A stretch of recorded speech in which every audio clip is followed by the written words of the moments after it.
नमस्कार, मैं हूं कंचना झा। आप देख रहे हैं हिमानी टीवी यूट्यूब चैनल और आज एक बार फिर से मैं आपके समक्ष उपस्थित हो गई हूं कुछ खास राजनीति की बातों को लेकर। आजकल सामाजिक संजाल में बहुत ज़्यादा चर्चा में है रासोपा के अध्यक्ष रवि लामिछाने। जी हाँ, और चर्चा का कारण है उनकी भारत यात्रा। लामिछाने की यह यात्रा नेपाल और भारत के बीच बढ़ते सीमा विवादों और कूटनीतिक तनाव के समय में हो रही है। हालांकि दोनों पक्षों ने अभी तक कोई औपचारिक घोषणा नहीं की है इस यात्रा को लेकर के। अगर बात की जाए सरकार की, तो सरकार की ओर से साफ तौर से कह दिया गया है कि इस भ्रमण को लेकर कोई आधिकारिक जानकारी नहीं दी गई है। पार्टी में किसी तरह की कोई औपचारिक बातचीत नहीं हुई है। इतना ही नहीं, यह भी कहा गया कि इस भ्रमण को लेकर प्रधानमंत्री बालेन को भी जानकारी नहीं है। सामाजिक संजाल पर भी बहुत जोर शोर से चर्चा चल रही है, तो ऐसे में प्रधानमंत्री इस बात से अनजान हो ये तो हरगिज नहीं हो सकता है। लेकिन यह भी सही है कि उनकी ओर से किसी तरह का कोई वक्तव्य नहीं आया है। वैसे तो हर बात में बालेन बोलना भी उचित नहीं समझते हैं। हालांकि सरकार के प्रवक्ता सस्मित पोखरेल का कहना है कि इस यात्रा को प्रधानमंत्री की यात्रा से न जोड़ें। जब समय आएगा वो जरूर जाएंगे भारत के भ्रमण पे। अभी उनका पूरा ध्यान हमारे 100 दिन के एजेंडे पर है। वैसे भी वो न केवल भारत वरन किसी अन्य देश में भी नहीं जा रहे हैं। हमारा मुख्य उद्देश्य अभी काम करना है। उन्होंने स्पष्ट किया कि पार्टी सभापति लामिछाने अपने हिसाब से भारत जा रहे हैं। इससे प्रधानमंत्री की यात्रा का कोई संबंध नहीं है। प्रधानमंत्री बालेन को लेकर ये भी कहा जा रहा है कि वो नेपाल की नीति, विदेश नीति, दोनों देश के संबंधों को अच्छी तरह से समझना चाहते हैं। वो अध्ययन करना चाहते हैं, इसके बाद ही वो अपनी यात्रा को सुनिश्चित करना चाहते हैं। इसलिए अभी वो किसी भी विदेश भ्रमण के पक्ष में नहीं हैं। और इसी बीच विदेश मंत्रालय के उच्च स्रोत अनुसार आगामी 2 जून को लामिछाने अपने भारत दौरे के लिए प्रस्थान करेंगे। लामिछाने के साथ उनकी पत्नी, स्वकीय सचिव, 2 सांसद विपिन कुमार आचार्य और दीपक बोहरा भ्रमण टीम के सदस्य हैं। स्रोत अनुसार लामिछाने भारतीय प्रधानमंत्री मोदी से मुलाकात करेंगे। वैसे तो बहुत मायने में लामिछाने का यह भ्रमण अर्थपूर्ण हो सकता है, क्योंकि प्रधानमंत्री बालेन के यह कह देने के बाद कि वो अभी 1 वर्ष तक कोई भी विदेश यात्रा नहीं करेंगे। भारत के विदेश सचिव विक्रम मिस्री नेपाल आने वाले थे। उनके यहाँ आने से पहले ही नेपाल भारत बीच सीमा विवाद का विषय उठ गया और उनका भ्रमण रद्द हुआ। और अब जाकर अचानक से खबर फैलने लगी कि रासोपा सभापति लामिछाने भारतीय विदेश मंत्रालय के निमंत्रण पर औपचारिक भ्रमण के लिए भारत जा रहे हैं। लामिछाने को लेकर एक बात स्पष्ट है कि उन्हें राजनीति, कूटनीति का ज्ञान है, कुछ तजुर्बा भी है। पड़ोसी राष्ट्रों को लेकर किस तरह की नीतियों को लेकर काम करना है वो जानते हैं, सबकी सुनते हैं, अपने इर्द गिर्द के लोगों की बात को मानते हैं, बातचीत करते हैं, लोगों से सलाह लेते हैं। तो बस बहुत सोच समझ कर उन्होंने भारत भ्रमण के लिए अपनी हामी दी होगी। सबसे पहले अब इस बात की चर्चा करें कि सरकार कह रही है कि उसे इसकी औपचारिक जानकारी नहीं है, तो इसका अर्थ क्या लगाया जाए? क्योंकि किसी भी देश में विदेश यात्रा, विशेषकर पड़ोसी देश की, सिर्फ व्यक्तिगत या पार्टी स्तरीय कार्यक्रम नहीं होती है, बल्कि उसका राष्ट्रीय महत्व होता है। यदि किसी प्रमुख राजनीतिक दल के नेता की भारत यात्रा के बारे में सरकार को स्पष्ट जानकारी नहीं है, तो यह संस्थागत समन्वय की कमी को दर्शाता है। नेपाल जैसे संवेदनशील राजनीतिक स्थिति वाले देश में यह और भी महत्वपूर्ण हो जाता है कि विदेश नीति के मुद्दों पर एकरूपता हो। यहाँ यह प्रश्न नहीं है कि ये यात्रा सही है या गलत, बल्कि यह है कि क्या यह नेपाल की आधिकारिक कूटनीति लाइन के अनुरूप है। यदि समन्वय की कमी बनी रहती है तो इससे यह संदेश जा सकता है कि नेपाल के भीतर विदेश नीति पर एकजुटता नहीं है, जो दीर्घकालीन हित में नहीं है देश के।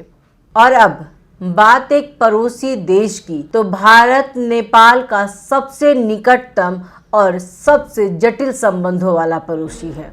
खुली सीमा, सांस्कृतिक समानता, आर्थिक निर्भरता और ऐतिहासिक जुड़ाव, ये सभी कारक इस संबंध को विशेष बनाते हैं।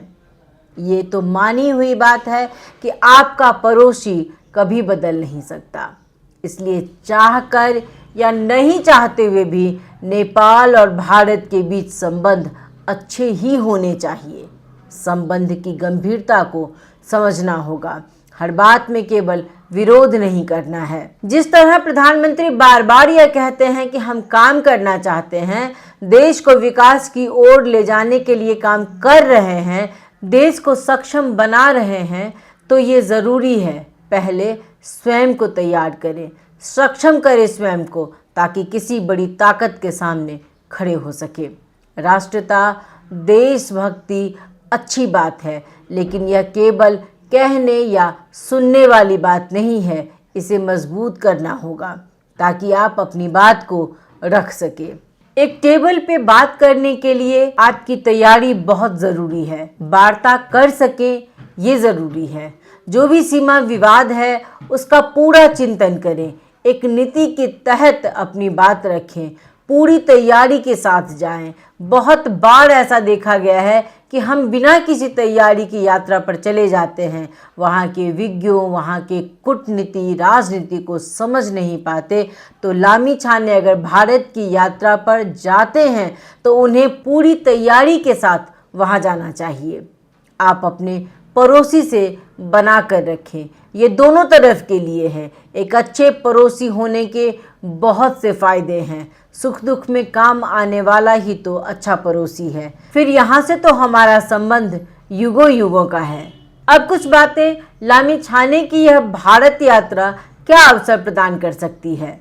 तो सबसे पहले तो राजनीतिक विश्वास निर्माण कर सकती है, आर्थिक सहयोग के नए रास्ते खुल सकते हैं, निवेश और व्यापार को बढ़ावा मिल सकता है, नेपाल की नई राजनीतिक शक्ति का परिचय मिल सकता है। लेकिन हाँ, यदि इस यात्रा को आधिकारिक समर्थन नहीं मिला तो इसे अनौपचारिक या व्यक्तिगत समझा जा सकता है। विरोधी दल इसे कूटनीतिक शिष्टाचार के उल्लंघन के रूप में उठा सकते हैं।